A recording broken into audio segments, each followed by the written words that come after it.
வணக்கம் மகளே, தஞ்சை சமையல் சந்தோஷினி. வாங்க, உருளைக்கிழங்கும் கொண்டக்கல்லையும் நம்ம வறுவல் பண்ணிடலாம். சூப்பராக இருக்கும்.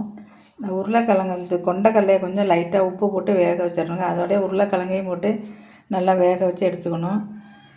வாங்க, இப்போ அடுப்பை ஆன் பண்ணி கடாய் போட்டு ஆயில் ஊற்றிருக்கேன். இப்போ வந்து சோம்பு போட்டுக்கலாம்.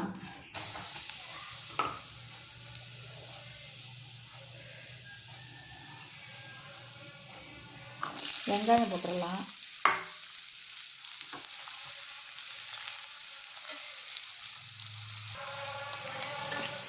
இப்போ நல்லா வதக்கிடலாங்க. வெங்காயத்தை வதக்கிட்டு மஞ்சள்தூள் போட்டுடலாம். மிளகாத்தூள் நீங்கள் காரத்துக்கு தகுந்த மாதிரி போட்டுக்கோங்க.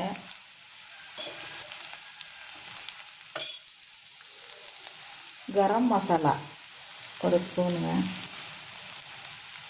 ஏற்கனவே நான் வீடியோவில் போட்டிருக்கேன் கரம் மசாலா. அதில் ஒரு அரை ஸ்பூன் போட்டிருக்கேன். சின்ன ஸ்பூனால் ஒரு ஸ்பூன் போட்டிருக்கேன். தக்காளி ஒரு தக்காளி வந்து அரைச்சி ஊற்றிருக்கேங்க.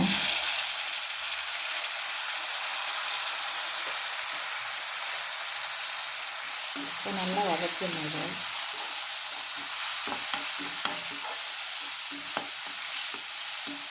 நல்லா இஞ்சி பூண்டு போட்டுக்கணுங்க. இஞ்சி பூண்டு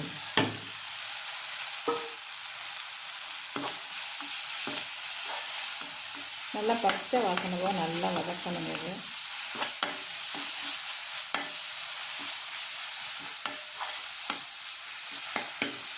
நல்லா வதக்கி வச்சு கொண்டக்கல்லையை போட்டுடலாம். உருளைக்கிழங்கை போட்டுடலாம். தேவையான உப்பு போட்டுடலாங்க.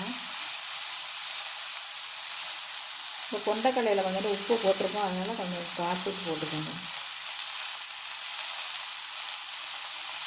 கொஞ்சமாக தண்ணி ஊற்றி ஒரு கிளறி மூடி வச்சிடலாங்க.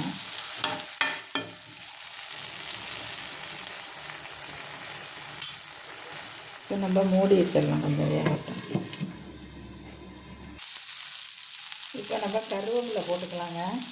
நீங்கள் வந்து கிரேவியாக வேணும்னா தேங்காய் சோம்பு அரைச்சி ஊற்றி கிரேவி மாதிரி வச்சுக்கலாம், நல்லாயிருக்கும். இது வந்து தயிர் சாதம்,